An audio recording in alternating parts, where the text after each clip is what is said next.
Lagi mong sinisiguradong patas. Lagi mong inuuna kung anong dapat. Hindi mo kayang malunok ang katotohanang marami pa rin tayong kababayang gutom at walang tahanan.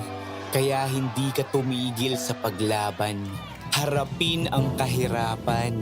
Tulungan ang nangangailangan. Basagin ang korupsyon na kanilang nakasanayan. Sa loob at labas, man ng Pinas, bakas na bakas ang iyong tapang puksain ang mga problema ng bansa.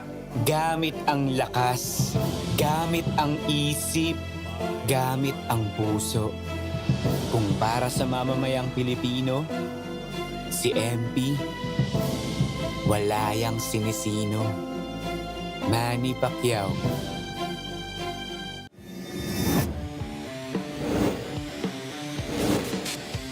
Valoria goes left. Valoria flips it up and in! Orlan Lamar, but Lamar gets the step and the finish. Hail Mary. June Manzo will fire. Oh my goodness! June Manzo all the way from Serrano, Bebuelo, Serrano with a basket. Fuentes, no hesitation, gets it to go. No! Obisto, yeah! Jason Obisto with a putback!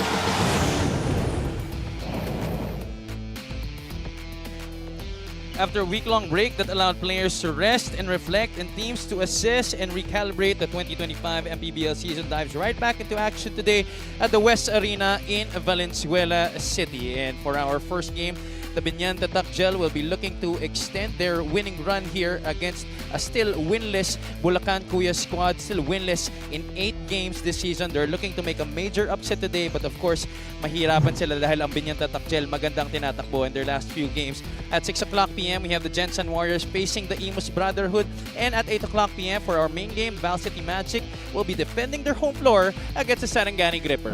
Magandang hapon sa inyong lahat mga kaliga. This is Javi Balanya alongside Coach Mike Perez. And Coach Mike, I will not ask you about Bulacan anymore, but I will ask you about the Biñan What has been the highlight of this past run of theirs? Well, pretty much about their turnovers. They're very efficient when it comes to turnovers, and yung bench points nila talagang napakalalim. Ang dami nilang nakukuha sa Portugal.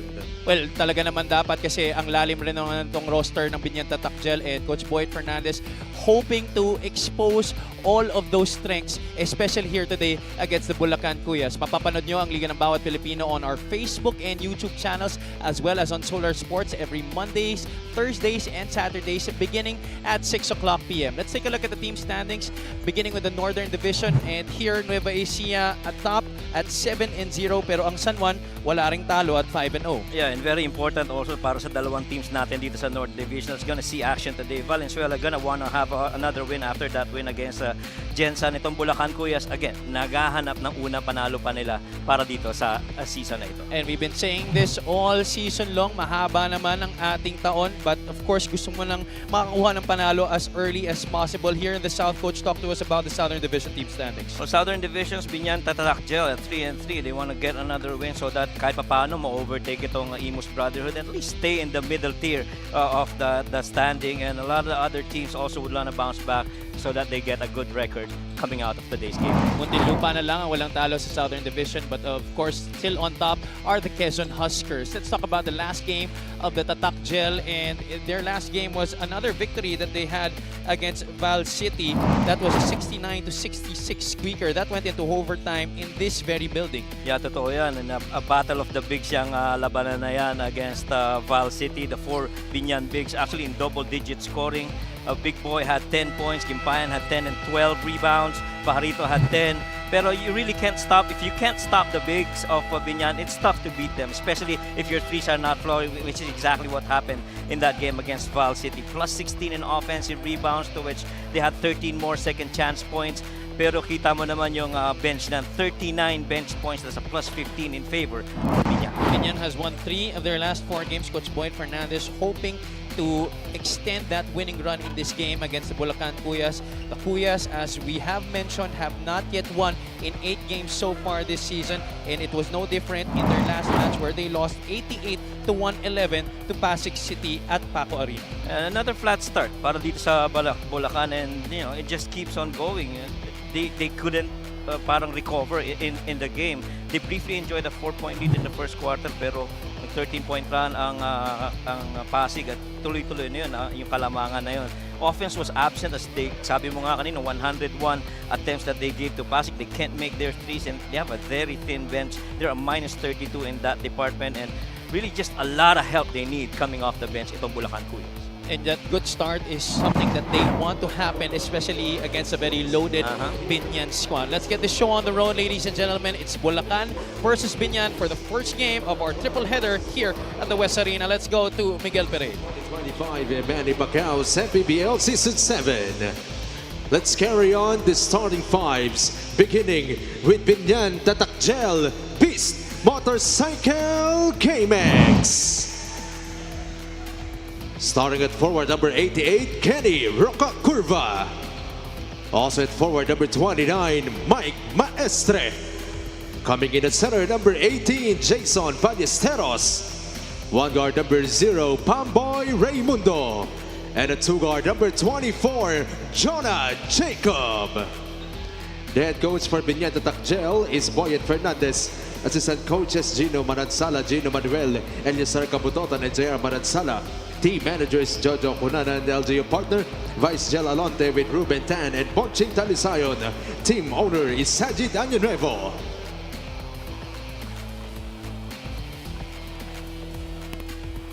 Now the starting five for Bulacan Cuyas. Starting at guard number 17, Marlon Espiritu. Also at guard number 13, J.R. Sumido. Starting at center number 32, Jeff Bulawan. Forward number 24, Gino Humawas. Also at forward number 21, Joseph Celso. Bulacan Cuyas is led by Julius Espina, assisted by Terrence Reyes. Team manager is Kendall Velasco. Referees for this ball game are crew chief Lester Arcega, umpire 1, Holly Damilog, and umpire 2, JB.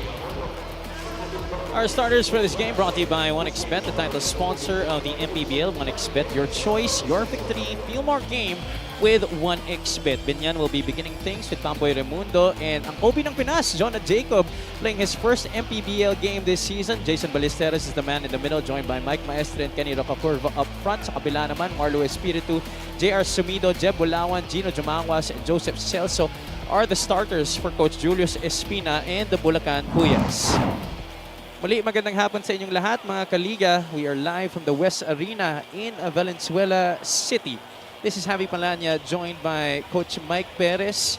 First game of our Tuesday triple header, our first game back from the Holy Week break. Of course, later on, we have the Jensen Warriors facing the Imus Brotherhood and the Sarangani Gripper going up against the Val City Magic, the home squad, sa ating main game. Bulacan gets the opening tip. This might be a good omen for them in bucking a slow start. Yeah, tama yun. And napakahalaga nitong very first possession na to. At least to start on a good note para dito sa Bulacan Cuyas. However, Joseph Celso misses on that jumper from the elbow.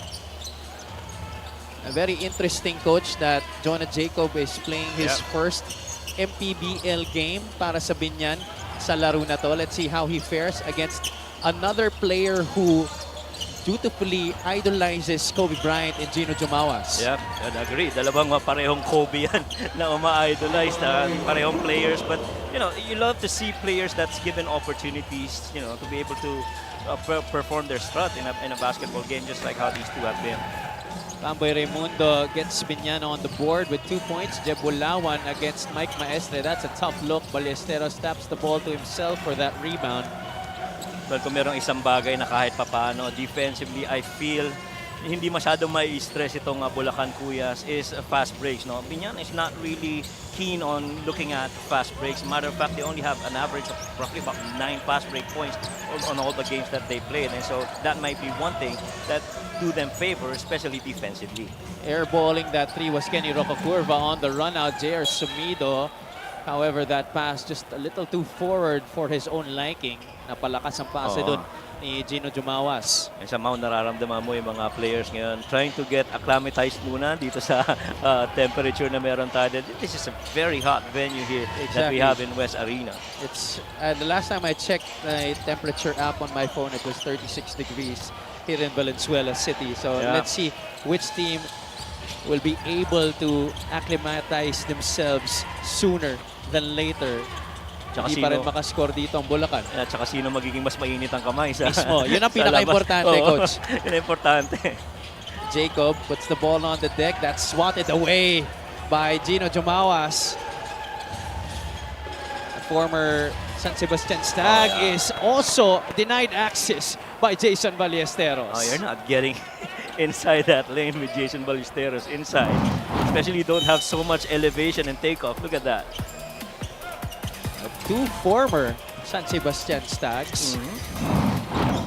Of course, Jumawas was a legend in high school as he knocks down that three-point shot. He was a perennial MVP candidate, just could not win a championship because he always went up against a very loaded San Beda Red Cubs roster. Oh, yeah. Oo naman. Pero kita mo kanina, nakaramdam na siya ng ice in his veins ano, after Mismo. that basket. Ha? He gets his team on the scoring board. Ballesteros, not really his cup of tea, that jumper, but Biñan recycles this possession. Shot clock at 9. Raimundo pulls up at rims out. The offensive rebound could not be corralled by Biñan, so Bulacan will have the opportunity to extend this one-point lead. There you see Coach Boyd Fernandez, multi-titled coach on different levels, but still in search of his first MPBL title. That is right. And at least ang maganda dito kay Coach Boyd, he understands, he's got the pieces to do that. I mean, you've got Kenny, you've got Ping. You know, these guys are materials para makakuha na hopefully this season ng title na hinahanap itong Biñan. And also, I might add to that also, Coach, to that list, Mamboy Raimundo, Oh, yes. with whom he has won multiple championships All right. in the PBA D-League with the NLEX Road Warriors when they were still in the D-League. Yeah. And this roster is so deep for Biñan that you even have KG Canaleta coming out of the bench for them. So, piyesa at piyesa lang, you know, nandiyan yan para kay Coach Boyd. Both teams struggling to shoot the basketball here in the early goings. Celso, another wild shot missed. And that ball tapped by Roca Curva to the leg of JR Sumido, but Sumido is telling Coach Julius Espina to challenge that call. Uh-huh. Are they challenging? I think they're talking to the officials right now. They want this challenge. Quite an early challenge here, especially with the score only at 3-2. Oo. Almost just 4 minutes gone by here in the opening frame. There you see Gino Jumawas approaching Coach Julius Espina. And we've played a good almost 4 minutes and we've only seen one field goal each for both these teams. We'll know the result of the coach's challenge after these messages.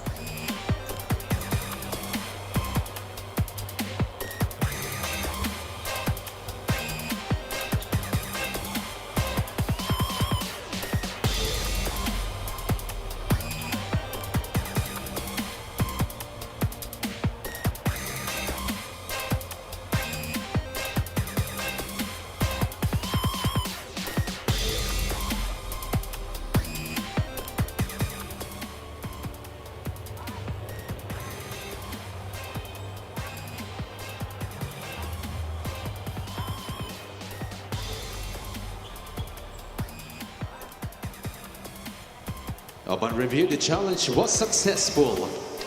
Ball It's a possession successful stays with challenge for the Bulacan Kuyas. Kuyas, and they will be keeping possession here. The call will be reversed. Here was Roca Curva trying to save it. Okay, last touch dun sa leg niya. Yeah. Hindi kay Sumido. Right. From our vantage point, I saw that it was off of Sumido. Sumido, right. 3-2. The Kuyas looking to extend this one-point advantage. Espiritu missing on that jumper. Roca Curva is pushing here for Biñan. Gets the contact there from Sumido. That's going to be a foul against JR. And that I feel is yung kauna-unahang talagang mapuwersang pagbaba ng bola. No? So far we've seen in this game. And Kenny, as you know how it is, He loves to bring that ball downhill, especially if you don't have defense set up down on the shaded area. Rocakurva will be awarded 2 free throws here. Kenny Rocakurva has been one of the more consistent performers for Biñan this season. And he's good for about roughly 25 minutes per game and 11 points per outing. And the thing is, he's also doing it, by feeding his teammates, roughly about 3 assists per game.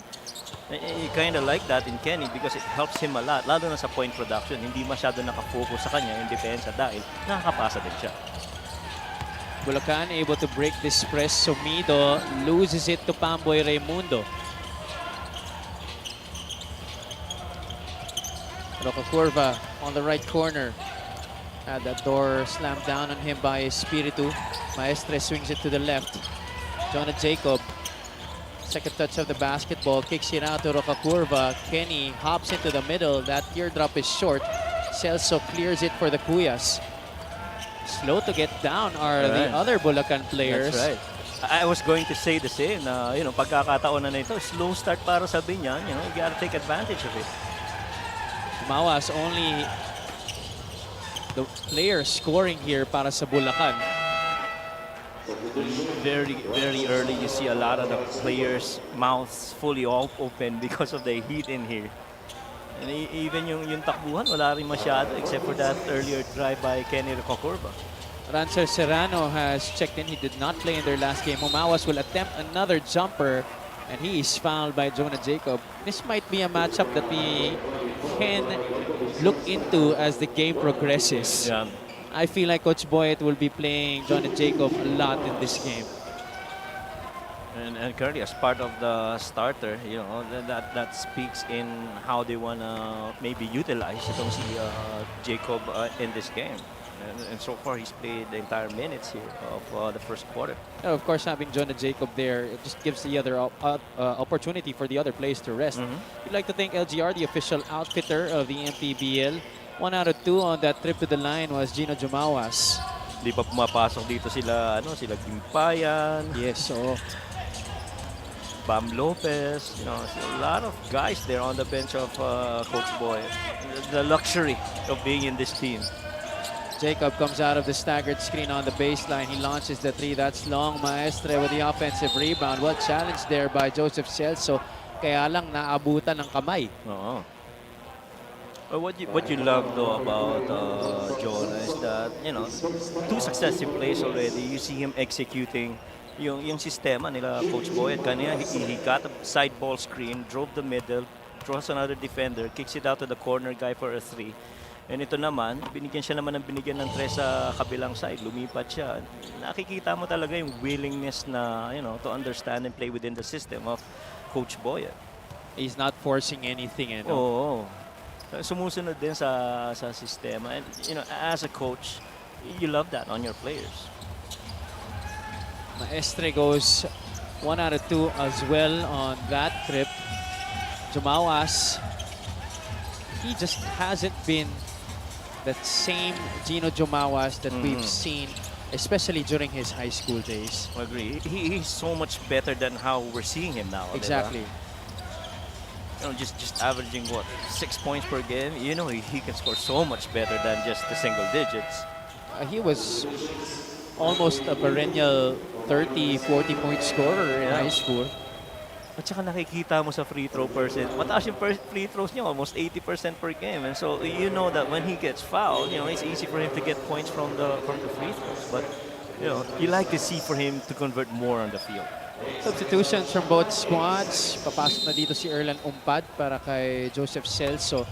Si Jason Ballesteros umupo na rin. J.R. Gimpayan and Big Boy Hernandez comes in. As well as Carlo Lastimosa for the Biñan Tatakjel. Oh, Big Boy was part of those, bigs of production in their last game against Val City. Parang Clash of the Titans yung team nung game na yun no? Grabe. Offensive rebounding, sobra.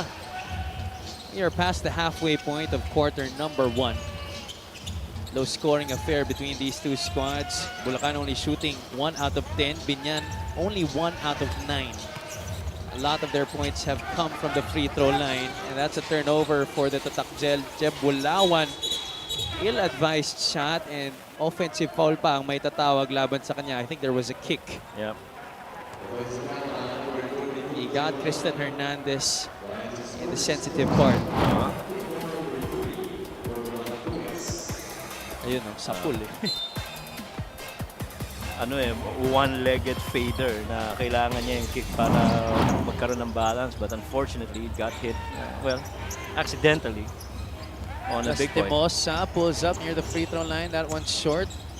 Good box out by the Cuyas. Dumawas forward to Bulacan but throws it away.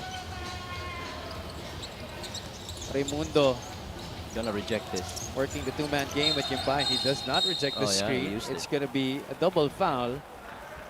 And I think it's going to be Dumawas and Hernandez. It sure looked like how Pamboy was setting that up na siniset up niyang i-reject eh, no? Pero, you know, he decided otherwise. This is a pretty mobile fight for Biñan. With Gimpayan in there alongside Carlo. Raimundo. Love that On flex top. action. Yeah. Roca Curva sees a cutting Carlo Lastimosa. One fake, passes it out. Pamboy fly by. The three-pointer is good. Man, if there's going to be one full sequence of highlights, you know, that's got to be up there. Really good ball distribution right there. Drawing defenders and kicking it out to shooters available. That happens to be Pamboy Raimundo. Raimundo already surpassing his total from the last game. He only had 3 points against Val City. Here comes Kenny Roca Curva. Oh, ho, ho! That's definitely going to be 2 points. He skied early.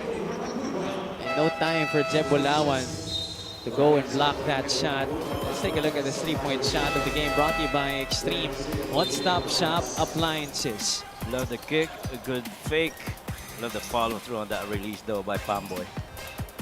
Raimundo is shooting 25% from beyond the arc this season. Tsaka medyo bumaba early in the season yung production ni Pamboy. Parang nasa 6 points lang ang average niya. You know, as the games go along, become bigger. You know, you're gonna see more production from Pamboy. But as it is right now, he's just allowing his teammates to be the one doing the productions. Well, ito si Jer Sumido, asahan naman natin na yung production niya talagang nandyan at nandyan yan para sa Bulacan Cuyas. The question is, can the other players deliver for the Cuyas? Which is exactly the point that we were driving at the start of the coverage. I mean, somebody's got to step up big from the bench to help out itong Bulacan Cuyas if they are still in search of their first win this season. And there's going to be a loose ball foul against Kristen Hernandez to his utter surprise. So it will be Bulacan basketball.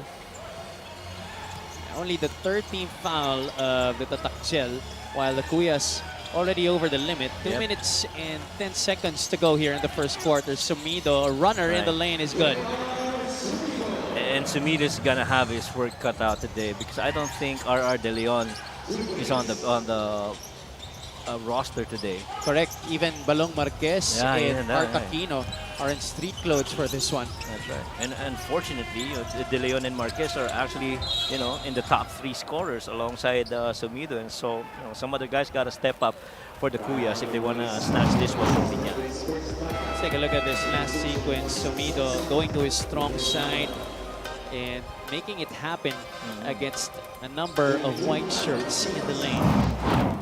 He cuffed it just in time to get that high rip over that help defense by Bam Lopez. And it takes a really good player to be able to finish right in the middle, lalo na kung nandun yung help. Carlo Lastimosa averaging 8.7 points per game this season. This free throw brought to you by Extreme Appliances, ang subok at kompletong appliance brand ng Pilipinas. At Lastimosa, we all know, Coach, he can explode at any given moment. Oo naman. Lalo't lalo na, Coach, sa ganitong kondisyon niya ngayon. Oo. He's trimmed down compared to last year. Yeah. I still can't get over, you know, how he's lost considerable weight without sacrificing anything in his game. No? Correct. Lastimosa spots for 3. That one's long. Picked up by Gimpayan, and that's going to be an easy 2 points para kay Waray. Yeah. And you'd have to recall na itong si Carlo from last season. Despite his, added weight, talaga nakakatulong pa rin sa Biñan. So much more ngayon, no? He's so mobile. He looks very light. The talent is undeniable, Oo Coach. naman. Especially when you have that last name on your back. Oh, yeah. At Rancer Serrano able to get 2 points underneath. And he will try to get 3 points the old school way. And at the very least, itong Bulacan really, keeping within striking distance. You're down only a couple of possessions, almost the end of the first quarter. You would have done your job already because in the previous games, man, the first quarter was so tough for them. Doon sila naiiwan palagi. I think I remember it was against Muntinlupa where they were able to keep it close for I think maybe 2 to 3 minutes and then wala na. Lumabang Wala na talaga ng tuluyan ng Muntinlupa. Di Yeah. na sila nakabalik. Yeah, which is exactly the trend for most of their games. Kaya yung opponent points nila allowed roughly at the hundreds. And you can't afford to do that this season. Simosa got stripped by Sumido. The Kuyas are on the run. Sumido, medyo kulang yung pectus, but Serrano on the reverse. This just might be the best first quarter played by Bulacan. You're down only 1 against a powerhouse team in Biñan. I think we're very sure that this is, Coach. Yeah. 14 to 13. Down Last only shot 1. time for the Tatakjel. Gimpayan looking at his options. Suwal meets the basketball. Launches the 3-point shot. No good. May oras pa dito si Marte Hill. Celso is ahead. Marte Hill will pull up from downtown. Off the glass. Too strong. And that is gonna do it. The Bulacan Kuyas, surprisingly, have been able to keep in step here with the Biñan Tatakjel in the first 10 minutes of action. Agree. And it's all because shooting has not been really straightforward para dito sa Biñan. They're shooting only 23% right now, making 4 field goals out of 17 attempts, which is pretty much against how they normally would perform. But, the important thing is for Sumido and the guys, hindi nila pinababayaan at patuloy silang dumidikit dito sa Biñan. J.R. Sumido had 4 points. That guy, Rancer Serrano, was also big time para sa kanila in helping them just